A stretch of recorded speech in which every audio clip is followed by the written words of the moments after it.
You're going, once you're happy with your shape, you're going to put your, and you have to decide like which side's going to face up. So look at your grain and take a look at like which side you prefer.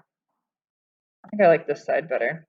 All right, and then I'm going to try and center it, hold it down, and trace with my pencil. What's that? I was just about to say. I'm going to tell you in a second. So what I do is I write like B for bottom on this side, B, and then T for top, and T. Honestly, you could write not even real letters. You could make shapes that correspond. But basically, you need to write it, whatever it is, whatever your code is.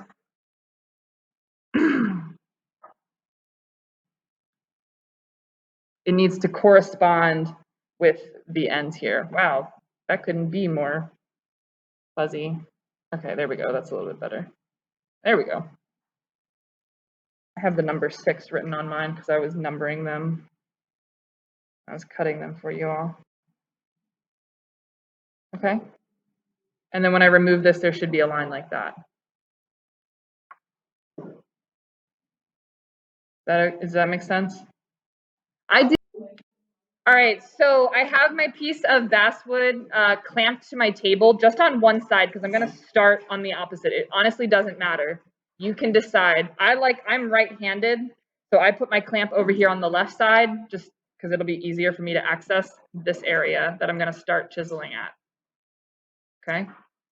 I really don't need this right now. I need my mallet. I need my chisel. So on the chisel, there is a tapered side and there is a perfectly flat side. Which side do you think we want facing the line? That perfectly flat. We want to go straight down on these lines. So take a look up here again if you're confused, and maybe watch me do a couple before you try. It's this perfectly flat side is going to face this line. I'm trying to put the edge of that blade directly on the line or a little bit inside the line, not outside. You don't want to go beyond it. So I'm going to try and put it on the line exactly.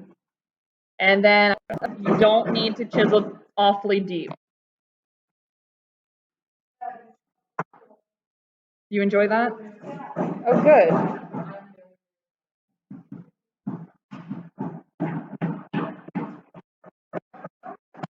You'll find that it's harder to do on the end when you're going against the grain, but you still got to do it.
Basically, you've taken your chisel and the straight edge and you've gone around the entire line just a little bit, not super deep. So now what you're going to do basically we have to take all of this wood out where this is going to go. All of this has to be removed. But before we can take our gouges and start getting rid of that wood, we need to go around with our chisel, still with the same flat edge chisel. And I like to do the kind of tapered edge on the bottom and have the flat edge facing up. And what I'm going to do is just with my hands. I'm not even going to use the chisel. The mallet or the rubber mallet. I'm using a wooden mallet right now, which is fine too. I'm just going to get kind of close and just splinter that up with the flat side facing upwards. Yeah. So I'm not taking off a lot. And basically what this does, it protects the edge that you just drew with your chisel. It protects it from later if you accidentally get your chisel a little bit, or your gouge a little bit too close to the edge. It won't splinter and take off some of this wood that we don't want to go away. So we're just going around and taking a little bit off. Does that make sense? Can you guys see that on the video up on the top? Okay.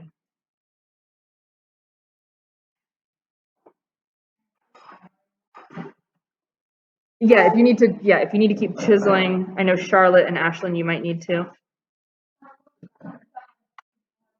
Beginning of next class. So now that we've gone around and taken all the edges out, we're going to open back up our set, not those, these carving tools, and use a variety of gouges. So I'm going to start with this like straight gouge, and the thing that makes it a gouge is that it's curved as opposed to the chisel, which is flat. Okay, so we've been using the gouges for a while now with our spoons and our bowls, so you guys should be pretty familiar with it. And then basically, I will say, just like with the spoon and with the bowl, the top layer is always the hardest. Once you get going, it's so much easier. But we're gonna start, and so you see how and you guys remember this, I'm sure, from carving spoons, but you know how the wood always wants to splinter? This way, because we've gone around and we've created this little gouge, basically, like a little barrier all the way around our shape, when we splinter the wood, it's less likely to come up and ruin this area that we want to look untouched. All right, so you got to go slow, but basically we're going to be doing this the old-fashioned way and carving out all this wood. They do make a tool called a router that does this with a machine and a drill bit, and it goes a lot faster, but we're going to be doing it the old-fashioned way. So next class, that's what we'll do. Do me a favor,